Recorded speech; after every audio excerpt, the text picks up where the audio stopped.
to go where the truth takes him. Here's Robert. We've got the big event coming up later this month. That's May 23rd through 27th in Chicago, exactly Lombard, Illinois. It is called AutismOne. First time I'm attending. I'm very excited. Yesterday, we had a great guest on talking about the experience there, Carrie Rivera. She's coming up all the way from Puerto Vallarta, Mexico. And today we have another special guest that we're going to focus on the story of the dangers of vaccine, neurological damage, etc. It's not just the autism spectrum that we have to be concerned about. So much else is compromised when we allow doctors to inject us or our loved ones with medicaments and synthetics and poisons and other things we wouldn't drink, nor would we want our best friends or relatives to drink either. So right now we're going to go to a story. Her name is Debbie Catron, and she had, from my understanding, was okay, had a flu shot, and now is dealing with paralysis. This is a major story, and she's also going to be at AutismOne. So let's get the story right from her. Debbie, are you with me? I'm with you. Debbie Catron, now, I appreciate you taking the time to be with me on the air.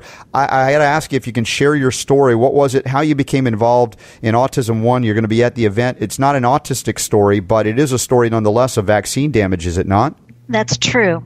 But my grandson was also injured by a vaccine, and he has Asperger's. So I was aware of all of this before I did something really stupid and was given the flu shot. Oh, okay. So you had some level of a warning because your grandson was harmed by vaccines into the Asperger's. Now, in your case, was there a lot of pressure from your doctor? How was it? Because you sort of, I guess your radar was on a little bit, but not fully. What was it that led you to get a flu shot? Well, in the fall, there's a lot of pressure for everybody. You see it on the television. You see it when you go into places like Walgreens and CVS, and they push and push and push getting these flu shots. So I didn't even really think about it. I had been given the flu shot for many years because I was a teacher, and it was just something I always did.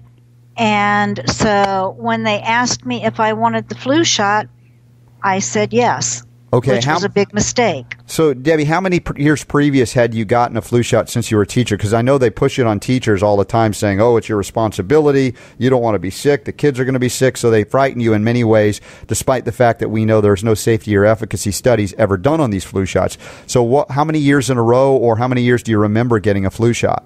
It was probably at least 10 years. And the district where I taught, they would even do things where you could go right after school and get the flu shot.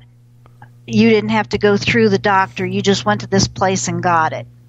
I mean, like you could go to the liquor store and the clerk will shoot you up. I mean, was it that casual? No, it wasn't quite that casual. We did go to a medical facility, but you did not have to go through a doctor and wait in a long line. So it was one of those things where you should do this so that you won't get sick or you won't cause the children to be sick. Now, did they counsel you about potential side effects or the fact that there might be animal proteins, egg proteins, or mercury in the shot? Was there any information given to you prior on any of those years prior? The only thing they said was don't get it if you're allergic to eggs. That was the only thing. So they did mention the egg issue. Now, the time that was most recent, how long ago was the most recent flu shot? 2009. Okay, so now we're talking almost 3 years now. At that point in time, do you remember any specific language that would have dissuaded you prior other than mentioning the egg allergy again? No, nothing. Nothing, okay. So you get your shot, then tell me what happens next. I died. I had a massive pulmonary embolism about 10 minutes after getting the flu shot. And luckily, I was already at the hospital, so they did emergency surgery on me, but I did die 3 times. Clinically dead 3 times? clinically dead 3 times. Oh, man, that opens up a whole other can of questions I'd like to ask you, but I want to obviously stay focused on the story here. Once again, we're talking with Debbie Catron. She is a former school teacher and had the flu shot just dutifully, like so many teachers in America, and in 2009 got one more. That seemed to be the straw that broke the camel's back, the proverbial camel's back here. You go into a massive pulmonary embolism scenario there, died 3 times, and then what happens next? I left the hospital, and I was staying at my sister's house at the time, and I started falling for no reason. And I was using a walker, and I would still fall, and I was having intense pain in my back to the point where I couldn't lay down. I had to actually sleep sitting up. And within a month after getting the flu shot, I woke up and was paralyzed from the waist down. Wow. You talk about all the things that people say now that are aware of the dangers of the flu shot, and they'll sometimes say, well, I don't want the flu shot because I'll get the flu, but this is far worse than the flu we're talking about here. Yeah, it is. So was there any acknowledgement of liability through either the vaccine, the adverse events? I'm sure you reported it. I don't know if the doctors or nurses reported it, the adverse events that are supposed to be related to the VAERS monitoring system. That's right, the VAERS. So are you aware if they reported it? Yes. Well, we reported it. I don't know if the doctors did or not. Okay. Because this seems... There wasn't no, let's say, muddiness about this. It seems like it's rather clear the cause and effect relationship. Well, I was taken to the emergency room that night, and the first words out of the doctor's mouth were, "Did you get a flu shot?" And when I said yes, he said, "Well, that's what caused this." So the ER doctor actually acknowledged what had happened. And now this visit that you just mentioned, was it after the pulmonary embolism, or was this after the paralysis set in? This was when I was paralyzed. So this ER doctor actually acknowledged that the flu shot had something to do with your paralysis. Yes, that's right. That's almost so stunning, it's hard to believe. Well, that means that you're not the first they had seen in this scenario. Well, if you look nowadays, they will list transverse myelitis, which that is what I have. It is listed as a side effect of the flu shot. I wonder how many people, if they knew the reality of that potential, and if they understood what transverse myelitis really means in terms of paralysis, would they still allow that shot to be given to them? I have told quite a few people my story, and I don't know of any of them who will agree to a flu shot again. They're just stunned when I tell them what caused this. Now, since that time, have you integrated or interacted with any holistically minded physicians that work specifically with detoxification protocols for heavy metals and other things that may have likely contributed to this situation? I haven't worked with any doctors, but my daughter, because my grandson has autism, she has done a lot of research, and she has given me some things to help detox. And she's done quite a bit for me. I've had a lot of, it wasn't just being paralyzed. I have been in and out of the hospital and nursing facilities for the past 2.5 years. The hospital at one time sent me home on hospice status, and my daughter gave me supplements and vitamins and saved my life. So they actually set you up for basic termination. You were done. If they send you to hospice, they think game over. That's exactly right. They did not expect me to live. Stunning. And your daughter, thank God bless her for doing what she could do. I imagine she's not a trained doctor, but this is the point of what we do here at the Robert Scott Bell Show, bring the power to heal back to the people where it belongs. And if there aren't doctors that can help you, what do we do? Just sit on our thumbs and do nothing? There's a lot you can do. Medicine, I don't take very much medicine right now. I try to stay away from any kind of drugs as much as I possibly can, because most of them are really not good for you. Well, we acknowledge that here. These are toxic poisons that, albeit they can suppress something in a life-threatening situation, to rely upon them long-term is devastating for the detoxification pathways of the body. And certainly by taking, as you mentioned, maybe as many as 10 flu shots, there have been studies that have said as little as 5 will increase your risk for Alzheimer's tenfold. Now, you're talking about mercury accumulating. What is it that makes the 10th or 11th shot different than those before it? It's because we each have a different ability or capacity to bind or methylate the mercury and bring it on out of the body or tuck it away for the temporary safety of higher functions. And any one of those tips it over the top, a stressful situation, an accident, who knows? And the very act of piercing the skin with a flu shot is an accident. But it's an on-purpose accident by an ignorant and arrogant medical profession that seemingly doesn't understand how the immune system even works. I don't think they even care. I think a lot of them, they get paid for every shot they give, and of course the pharmaceutical companies don't care if I'm paralyzed, because I can't sue them.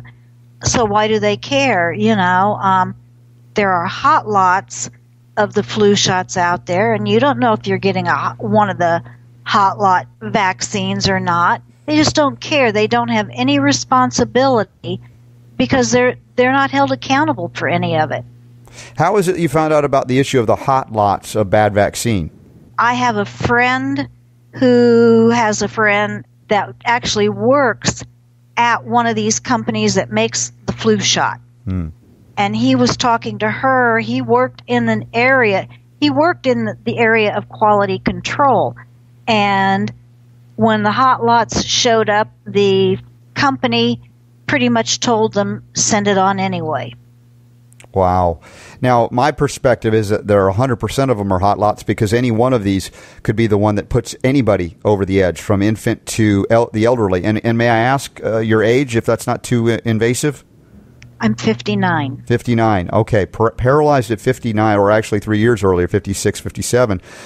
This is a stunning story, one that needs to be told, and she'll be telling it at AutismOne coming up May 23rd through 27th. It's coming up so fast, my head's going to spin, but I'll be up there. We'll be recording stories. We'll be broadcasting live. I'll be speaking on Friday morning at the event, and when we come back, I'm going to talk more with Debbie Catron about her experience, where she is at today, what she's going to relate up there in Chicago. I hope you all come up and see her, because this is a story that could prevent this kind of damage happening in you or a loved one or a friend that you know. So stand by. Lots more powerful healing right here on The Robert Scott Bell Show. The Robert Scott Bell Show.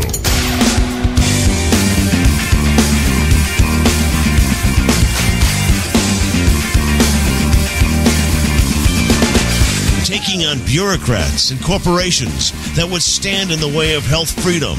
Here's Robert. AutismOne conference coming up May 23rd through 27th. We've got the links up in today's show notes at robertscottbell.com. Give me a call anytime, 866-939-BELL, 866-939-2355. If you have a flu shot story, it doesn't have to be on the order of magnitude of Debbie Catron's story here that we're talking with Debbie. We continue on here. Debbie, and I appreciate you being with me and sharing this story with the Robert Scott Bell Show audience. It is profound. It is also brutal what you've had to go through, but I am hopeful that not only that your story will impact on others beneficially, positively, to protect them before they come into contact with any more flu shots, but hopefully we can access and connect you with others that can help you further along in your recovery as well. Thank you. The teacher in me wants to educate people about the dangers of any vaccine. Well, education on the dangers is one thing that's not happening from the so-called political and medical establishment, who at every turn seemingly is trying to suppress any discussion and marginalize those of us who would acknowledge the danger that is spelled out right there in the inserts. Well, I know that they have gone after some physicians that have stood up and said that the vaccines are dangerous, but there's not a lot more they can do to me. So I want to be very vocal about you need to educate yourself before you vaccinate yourself. Mm-hmm. Or your children. Well, I think, and as you know, once you're educated on the issue, you would have to be forced at gunpoint to succumb to that because of the danger is in that syringe. Well, all you have to do is look at the ingredients. And some of the things that are in these vaccines they could kill you. And, I want to meet the guy that said, hey, let's put this stuff in the vaccines and see what happens. It doesn't make any sense to me whatsoever. No, and if it doesn't make sense, it doesn't make sense. And you don't have to have a degree to figure it out. In fact, it helps if you don't, because you'll be able to see clearly without all the garbage that they kind of fill your head with, for instance, in pharmaceutical school. Oh, did I say that? I mean medical school. Oh, no, I don't. I mean pharmaceutical school. Anyway, this is something that is so stunning, your experience here. By the way, we're talking, if you just joined us now, the Robert Scott Bell Show, we're talking with Debbie Catron. She was given a flu shot in 2009, and they diagnosed her with transverse myelitis. So ultimately, after she died 3 times clinically from a pulmonary embolism. Is that right again? We were talking earlier. Then That's right. Went into transverse myelitis, which basically means she's paralyzed from the waist down. And she's also going to be at AutismOne, the conference in Chicago, May 23rd through 27th. So have any doctors discussed with you about the potential for regaining the function of your limbs, your legs? The doctors haven't, but I have several Facebook pages that are nothing but transverse myelitis people, and we talk all of the time. I'm presently at a facility where I get therapy every day, and I am starting to regain. I have not had any feeling whatsoever in my left leg, and I am regaining feeling in that leg. Every day they put me in what's called a sit-to-stand machine. I call it Standley because we're up close and personal every day. I stand. It takes every ounce of energy I've got, but I'm able to stand for 19 seconds in this machine. My legs are starting to be able to support more weight. I eventually would like to be able to stand. It's probably going to have to be with braces, and it's a long-term goal. It's going to take a lot of therapy, a lot of work to get there, but that's one of the goals I have. I would like to be able to stand at some point. Well, I'd like to be able to discuss with you, should you have the time when we're together in Chicago at AutismOne, about some of the things you're doing, either homeopathically, nutritionally, etc. Anything I can do to help out, I'm happy to do so. Okay. I'd like to meet you there. Absolutely. It'll be great. Now, have you tried to get the compensation due you through the National Vaccine Injury Compensation Act, the court, the kangaroo court, I call it, that is unconstitutional, that protects the vaccine industry and the makers from those that they injure? But have you applied for compensation yet? We have spoken with lawyers, and they pretty much say, there's really nothing you can do. The Supreme Court has said that you can't sue the pharmaceutical companies. Well, what about applying through the kangaroo court, the National Vaccine Injury Compensation Act, for compensation through that means? Because you had an ER doctor stating it already, and other doctors would probably come forward based on your chart and acknowledge the role of the flu shot in causing this issue. No, I've not done anything like that yet. Okay. All right. Just another thing to consider. I'd like to see that you're cared for because of the medical abuse that you've suffered. Now, you're talking about being in a rehab facility. I also want to bring up the issue of your grandson with Asperger's and the autism spectrum. You said your daughter had helped you a little bit out nutritionally to get you through some crisis when they had already put you in hospice. You're back. You're coming back alive as such. You're going to be up there in Chicago. What kind of things did your daughter do to help your grandson or your daughter's son? When I first figured that he was on the spectrum, I told her about it, and she took him to a DAN doctor, which is a doctor who helps to treat autism children. And he confirmed that he was, in fact, on the spectrum. And we began doing treatments with the vitamins and the minerals.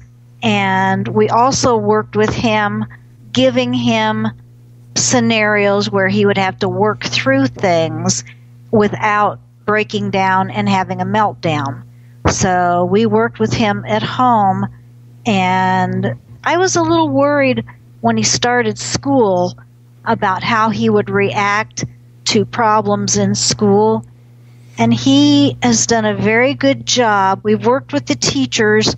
They know that when he becomes stressed, he needs to have a place to go where he can just sit for a few minutes and regain his composure, and then he goes back and does what he's supposed to do. So it's taken research, it's taken time, but when he is out in public, most of the time it's very hard to tell that he is on the spectrum. So he's made some significant strides or progress back to some semblance of what, if you can define normalcy. I know that's difficult, but I'm happy to hear that. And will your daughter and grandson be at the AutismOne conference? My daughter will be there. My grandson will not. Okay. But she will be there, and like I said, she saved my life. I would be dead today. The hospital had given up on me and sent me home to die, and she gave me all of these minerals and vitamins and basically saved my life. She did save my life. Well, this is the kind of thing I expect that I'm so excited about by attending the AutismOne conference, is that we'll all be able to interact with real human beings that have been through some very tough times, that have found and integrated strategies, substances, whether it be detox, whether it be supplementation, and found varying levels of success. And everybody can come together and share those experiences and perhaps improve everyone else's perspective, future, so to speak. So this is something that is outside the realm of the control, so to speak, of the pharmaceutical industrial complex, because now you've got humans talking to humans. That's why these conferences, I think, are so important, in addition to the many doctors that will be presenting there as well. And you're going to be presenting on this story, I understand. Yes, I will be presenting on Saturday. Okay. This is going to be something else. And as we heard yesterday, a lot of opportunity to talk to other parents that have been through this to find out what they're doing. So you're not alone if you're dealing with a child that has been vaccine damaged, or you're an adult, or you're a senior citizen, wherever you are in the spectrum there in age group. It seems like there's going to be people that you can talk to, or you could share your story with, that will help them to overcome this. This is really great. People helping people, real community occurring. I think it's wonderful, and especially since there is no help from the government or the pharmaceutical companies, and nobody is willing to say, well, we've made a mistake and we shouldn't be giving these vaccines. I think it's wonderful that all of these people can come together and we can all share our experiences. Debbie, how are you dealing? I mean, I'm certain that there must have been at some phase in this discovery anger toward those who had, let's say, participated in, whether it be the pressure to get the shot, whether it be the actual administration of the shot, whether it be those that deny that the shot has anything to do with it. How have you channeled that anger into something positive? I'm using it to educate everyone I can that the dangers of vaccines do not end when you grow up. The danger of vaccines are there, period, no matter what your age. Well, I appreciate that you're utilizing that energy. In addition, we want to see you get completely well and walk again. And Debbie, we look forward to seeing you up there in Chicago at AutismOne Conference. I have all the links up in the show notes today. We even have a little bit more on Debbie's story linked up in the blog notes today at robertscottbell.com. Debbie, bless you for what you're doing. I look forward to meeting you and your daughter. Perhaps we can talk to her on the air or record an interview while we're up there. I think that would be great. She can tell you exactly. I was too sick. I can't tell you exactly what the kill dose was and what the other dose was, but she can tell you what she did to save my life. Yeah, well, we're fascinated to learn that story as well. So, Debbie, once again, thank you so much. Thank you to Terry and Ed Aranga for connecting us as well, and we're looking forward to seeing everybody up there in Chicago in just a couple of weeks. I'll be there. I look forward to meeting a lot of people. Well, it's going to be great. You know, we talk about turning tragic events into life-affirming experiences, and that's what we're all about here on the Robert Scott Bell Show. I appreciate you all listening. Spread the word. The healing continues after this. The Robert Scott Bell Show. Welcome to the United States of Health Talk Radio. Health talk that doesn't suck.